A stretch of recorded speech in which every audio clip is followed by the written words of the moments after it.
অসমীয়া শিকিবলৈ কাৰ গৰজ পৰিছে? এইটো সমষ্টিত অসমীয়া এপাচি শাকত এটা জালুকৰ দৰে। অসমৰ সমষ্টিটোত বেছি আছে হিন্দীভাষী ভোটাৰ।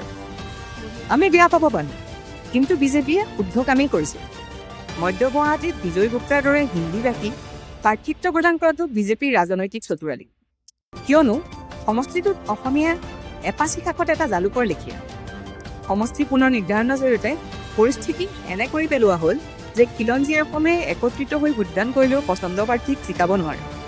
খিলঞ্জীয়ে মানি ল'ব নিবিচাৰিলেও এইটোৱেই সত্য কথা। মধ্য গুৱাহাটী নামৰ নৱগঠিত সমষ্টিটোত অসমীয়া ভাষী ভোটাৰৰ সংখ্যা কিমান জানেনে? অসমীয়া ভাষাক মাতৃভাষা হিচাপে স্বীকৃতি প্ৰদান কৰা ভোটাৰৰ সংখ্যা মধ্য গুৱাহাটীত মাত্ৰ 43,000। কিন্তু সমষ্টিটোত মুঠ ভোটাৰৰ সংখ্যা আনুমানিক 1,96,000। তেওঁলোকৰ ভিতৰত মধ্য গুৱাহাটীৰ 68,000 ভোটাৰে বাংলা ভাষা কয়। অসমীয়া ক'ব নজনা লোকসকল হৈছে মধ্য গুৱাহাটীৰ ভোটাৰ। মধ্য গুৱাহাটীত 10,000 ভোটাৰ হৈছে কাৰ্বি, ৰাভা আৰু বড়ো। যিখন মধ্য গুৱাহাটী জনজাতীয় লোকৰ বসতিস্থল আছিল, সেইখন ঠাইত অসমৰ ট্ৰাইবেলৰ চিন মুকাম লাহে লাহে নোহোৱা হৈ আহিছে।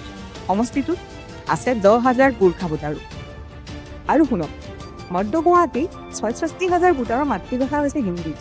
গুৱাহাটীৰ বজাৰত দপদপাই থকা বেছিভাগ হিন্দীভাষীয়ে এইটো সমষ্টিৰ ভোটদাতা। তেওঁলোকৰ অসমীয়া ভাষাৰ শিকাৰ একো গৰজ পৰা নাই। ব্যৱসায় সংক্ৰান্তত বহুত দিন অসমত থকাৰ বাবে হিন্দীভাষী লোকসকলৰ নাম ভোটাৰ তালিকাত অন্তৰ্ভুক্ত হৈছে। সেই সূত্ৰেই তেওঁলোক হৈ পৰিছে মধ্য গুৱাহাটীৰ ভোটাৰ। চাবলৈ গ'লে বাংলাভাষী আৰু হিন্দীভাষী ভোটাৰসকলেই মধ্য গুৱাহাটীৰ নিৰ্বাচন ফলাফল নিৰ্ধাৰণ কৰিব পাৰে। এটা দুটা ভোট বেংকক যিজন প্ৰাৰ্থীয়ে আকৰ্ষণ কৰিব পাৰে তেওঁৰে বিজয় নিশ্চিত। সেয়েহে বিজেপিয়ে ৰাজনৈতিক চতুৰালিয়ে মধ্য গুৱাহাটীত বিজয় গুপ্তা নামৰ হেনা হিংসা অসমীয়া কোৱা প্ৰাৰ্থীজনক টিকেট প্ৰদান কৰে। অসমীয়া ভাষী লোকসকলৰ কেইবা হাজাৰো হৈছে বহুদিন ভাড়াঘৰত থকা মানুহ। তেওঁলোক নাথাকিলে মধ্য গুৱাহাটীত অসমীয়া ভাষী ভোটাৰৰ সংখ্যা আৰু কমিব। সত্য এয়াই যে সমষ্টি পুনৰ নিৰ্ধাৰণৰ জৰিয়তে মধ্য গুৱাহাটীত এনে কিম্বুত কিম্বাকাৰ ৰূপ প্ৰদান কৰা হ'ল যে তাত অদূৰ ভৱিষ্যতৰ কোনো খিলঞ্জীয়া অসমীয়া প্ৰাৰ্থী জিকিব নোৱাৰিব।